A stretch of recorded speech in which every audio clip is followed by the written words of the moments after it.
Hello and welcome back to Quartzlight.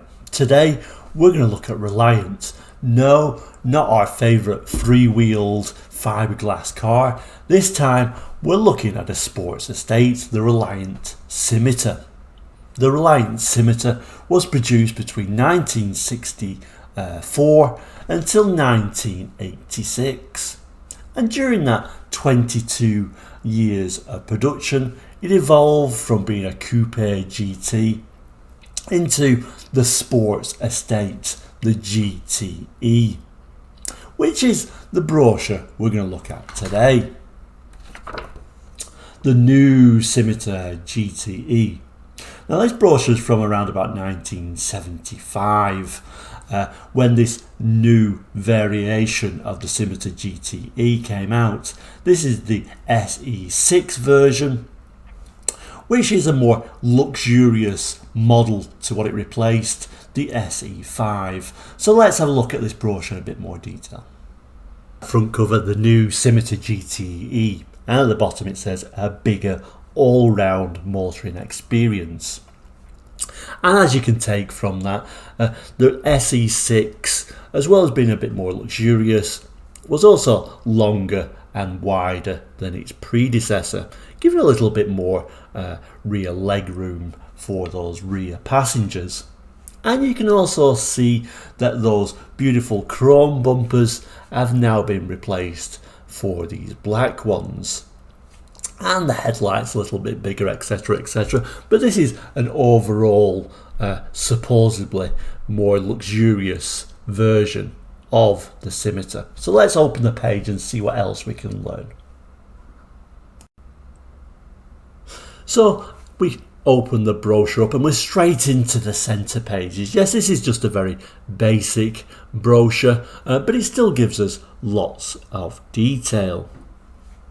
Now we're still using that Ford Essex V6, the 3 litre or exactly 2994 cc's, and it's shown in the brochure that it can get to 70 effortless and a top speed of 120 miles per hour.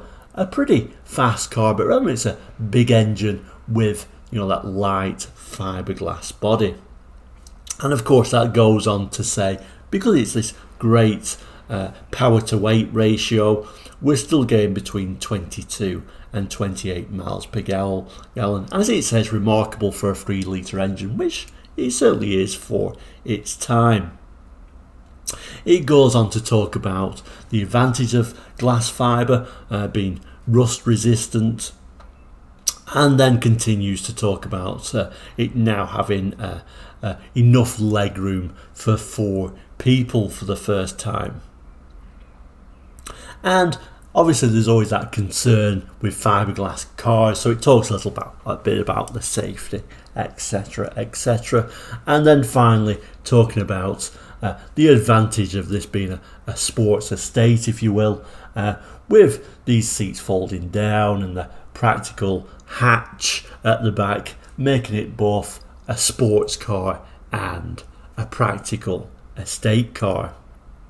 A lovely view of that dashboard with all the instrumentation, yet it was also trying to be almost a luxurious car at the same time, so trying really to tick as many boxes as it could. And then of course we suddenly get to the back page, a very sort of memorable angle of the Scimitar GTE for me. I always remember this little hatch that popped up, which was very striking at the time, but I guess in the same way it meant it wasn't really that practical, because you know, you had to lift things really high to get it into that hatch. And if you notice, the wiper kind of like just drops off the window so it can actually lift up. So some clever little designs, but at the same time not really as practical as what it's made out to be. But for me, a very 70s car, particularly in this colour and particularly with that coloured interior. It tells you a bit about the specifications, talking about that V6 engine, etc, etc. The most interesting bit of this is this sort of mention of the optional extras that you could get. So it's saying you could have a stereo with a cassette player, laminated front screen, alloy wheels, leather upholstery, auxiliary lamps, tinted glass all round, electrically operated windows, power steering and electrically operated aerial. You could really spec it up to being that sort of luxury sports estate that it really claimed to be. Certainly one of the big advantages with it being fiberglass in the 70s was certainly the body at least was very resistant to rust, when every other car in the 70s seemed to be rusting after just a few years and really not lasting long because of the rust issues in the motoring industry at the time, and particularly in the UK, which was a very wet climate. But really that comes to the end of this particular very quick look at the Scimitar GTE brochure. So there we go, and just like that we suddenly come to the end of this brochure, a very quick one today. And I can certainly see why people bought this car. With that big engine, it gave very good performance at a very high top speed.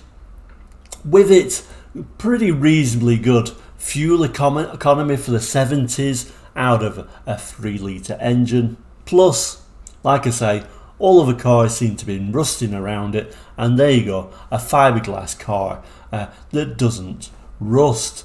A lot of advantage to this car, and certainly they did seem to last very well.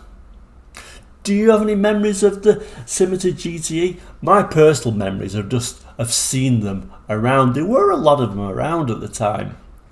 It was quite a popular choice for something that wasn't really that cheap.